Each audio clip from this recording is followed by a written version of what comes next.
Luxembourg is today a tiny country, more precisely the second smallest in the European Union. Nevertheless, it is considered one of the three capitals of the Union and is also home to the European Court of Justice. This is not a coincidence, as it highlights the important role of the once very powerful Grand Duchy in Europe.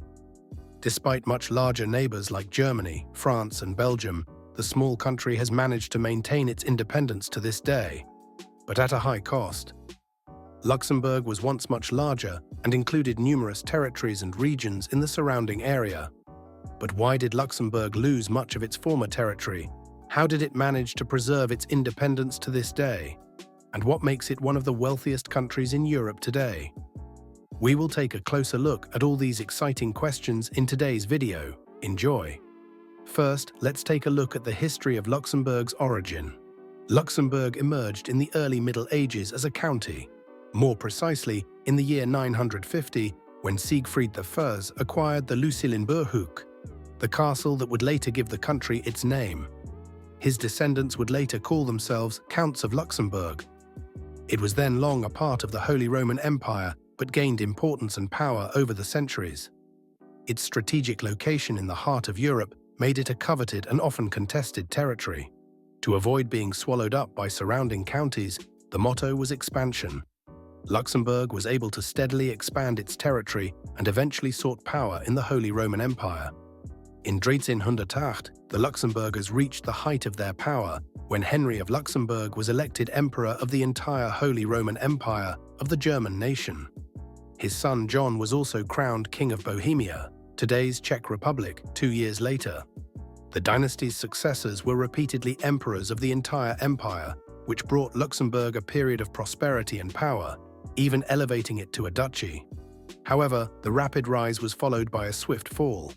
In 1337, the ruler Sigismund died childless, which marked the end of the dynasty and the independence of Luxembourg. It initially fell to the House of Burgundy, and later, like many other territories, to the Habsburgs.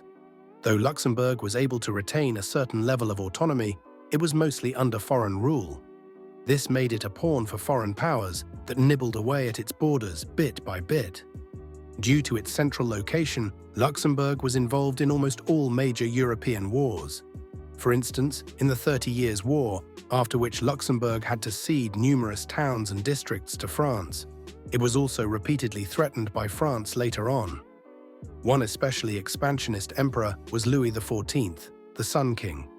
He managed to briefly capture the capital of Luxembourg and occupy the entire country, but was ultimately forced to return it under pressure from Spain. However, Spanish rule did not last forever, and after the War of Spanish Succession, it fell to the Austrians. You can already see the constant back and forth of power relations. For Maria Theresa of Austria, however, Luxembourg was a pet project. She initiated extensive reforms to improve the operation of institutions and increase state revenues. But even she could not prevent the small country from soon being threatened again by the French. Around the year 1800, France was more expansionist than ever before. Napoleon was intent on spreading the French Revolution across Europe and deposing the monarchs of Europe. One of his first actions was the invasion of Luxembourg by revolutionary troops. They wanted to liberate Luxembourg, but this ultimately meant no independence for the Luxembourgers, only foreign rule from Paris. As a result, Luxembourgers pinned their hopes on a swift end to Napoleon's reign. They hoped to achieve full independence during the subsequent Congress of Vienna. But as so often before, things turned out very differently. The victorious powers wanted a strong buffer state between France and Prussia, as well as the German states. This buffer state was to be the Kingdom of the Netherlands. William I of Orange-Nassau was thus given, in addition to Holland, the former Austrian Netherlands.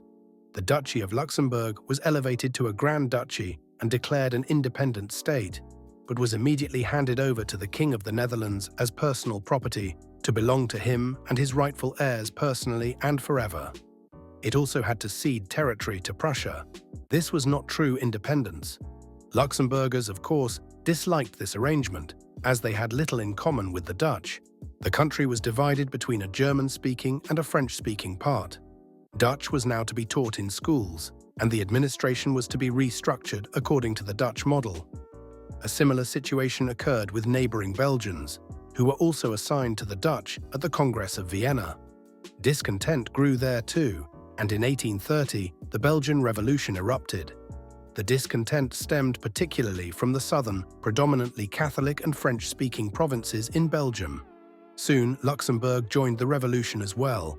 Especially the western areas, where mainly Walloons lived, were culturally and linguistically closely linked to the Belgian insurgents. However, while Belgium fought for and won full sovereignty and independence, Luxembourg once again saw a different outcome. It was divided once again. The Treaty of London in 1839 confirmed the division of Luxembourg. The western, predominantly French-speaking part was awarded to Belgium.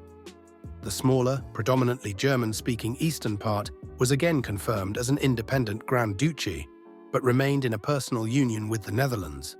This meant that Luxembourg, although gaining more powers and being allowed to join the German Confederation, remained under foreign rule. Additionally, it had now lost a large part of its state territory, leaving it further weakened. It was clear that Luxembourg would hardly be able to defend itself against further expansionist ambitions of its neighboring states. Therefore, soon another treaty established the permanent neutrality of Luxembourg. This neutrality was guaranteed by the great powers of Europe: Prussia, Austria, France, Great Britain, and Russia. They pledged to respect and protect Luxembourg's territorial integrity from then on. This offered Luxembourgers some security in a time when the balance of power in Europe was extremely fragile. However, as we know, neutrality is only as strong as the willingness and ability of the guaranteeing powers to respect and enforce it. Nevertheless, Luxembourg managed to consolidate its position throughout the 19th century and even gain full sovereignty. In 1890, King William III of the Netherlands died without a male heir, and so the next relatives, the Dukes of Nassau-Weilburg, ascended the ducal throne in Luxembourg. Adolf of Nassau became Grand Duke, and Luxembourgers were once again fully independent. As I have already hinted, neutrality would not be permanently successful. This was particularly evident during the First and Second World War, when Luxembourg was invaded and occupied by Germany twice. The traumatic experiences of occupation influenced Luxembourg's later role in the unification of Europe. Additionally, the experiences of the Second World War in particular led to a departure from the traditional policy of neutrality. Luxembourg became a founding member of the United Nations, NATO, and later the European Communities, strengthening its role and influence on the international stage. The guiding principle was to be part of a larger union of states to guarantee its territorial security. The small state benefited enormously from European unification. Luxembourg City, the capital, became one of the 3 official seats of the European Commission and the European Court of Justice, underscoring the country's significance in European politics. The open borders within the Schengen area, named after the Schengen Agreement, also signed in Luxembourg, symbolized the overcoming of traditional territorial boundaries. The location was chosen symbolically in a country that had often struggled with shifting borders. Not only politically, but also economically, Luxembourg became a major player in Europe. The early strategic decision to focus on the financial services sector leveraged Luxembourg's geographic location and multilingual population to its advantage. This enabled the country to attract global investors and large financial institutions, making it incredibly wealthy. Today, Luxembourg is an example of a country that has turned its limitations, such as its small size and limited natural resources, into advantages.